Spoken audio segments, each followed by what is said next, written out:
Welcome to video 2 of my design process for sports art. So right now I have masked LeBron James, the picture from the first one. Here he is. So I'm going to duplicate that because I want to keep the original. We're going to work on this one. So for this video, I just want to work through the process of simply getting the subject. So if I ever use the word subject, I'm talking about the player or the person or the main focus. And so I want to show you a few tricks that I do just to get the way to look the way that I want it to. So I will start by clicking filter and going down to camera raw filter. If you haven't used camera raw before, it is used for a particular file when taking photos. You can take photos in JPEG or RAW form. RAW files are much larger and they allow you to change the data and settings of an image without losing quality. That's not what's going on here. We're just using the filter to be able to change. It still reduces the quality. All digital manipulation does that. So here we have a whole bunch of stuff going on for us to be able to work with. So even brings up settings of the image that was taken. So that's interesting. White balance, real simple. I barely leave it as shot. That's what I want to work with. Temperature is real simple. It changes the temperature of the image. So we'll bring that to zero. Tint, reverses, oh, not reverses, sorry, but again, it's the other color spectrum. Leave that zero exposure. Very simple. What I'd love for you to do is have a play. And so you come through, you've got your levels,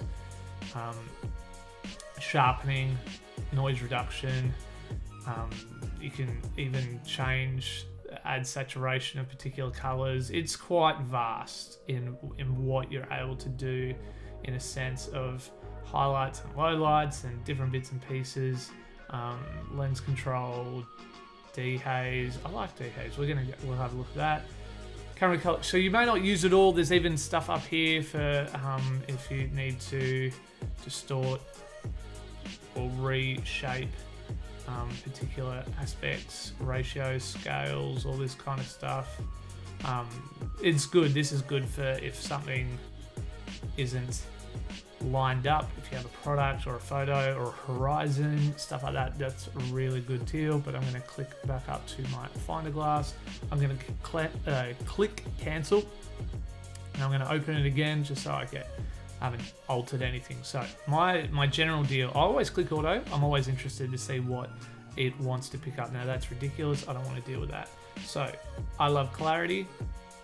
You'll see what clarity does there. You'll see people overuse clarity, like we'll go to the extreme to give that pop. Again, this is all trial and error. I might set it at about 30. Then I'll work my levels. Again, getting a little bit more extra pop out of the deal.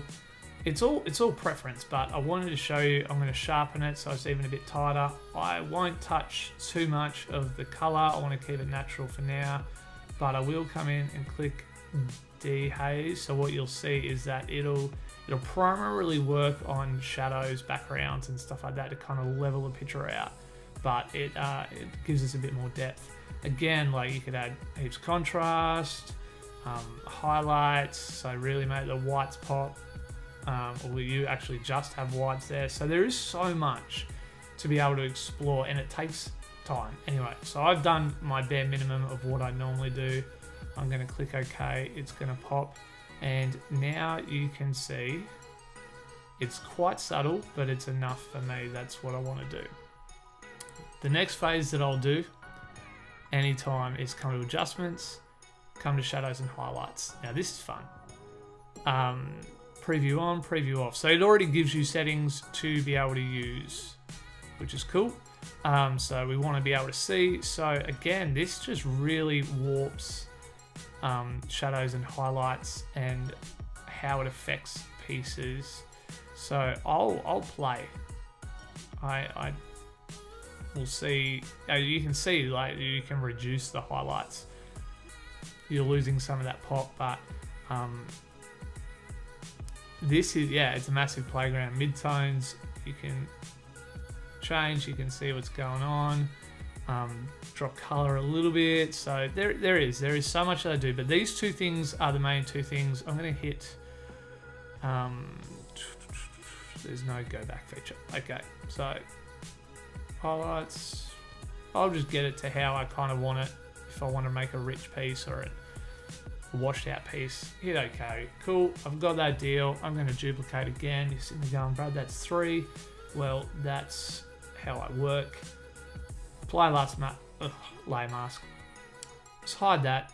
And now we have our LeBron the way that at the moment I want him to work. So that's part 2, working skin tones, working with the subject. I hope that helps. Drop in for number 3 and hope that you're picking up some bits and pieces to help you create more sports art.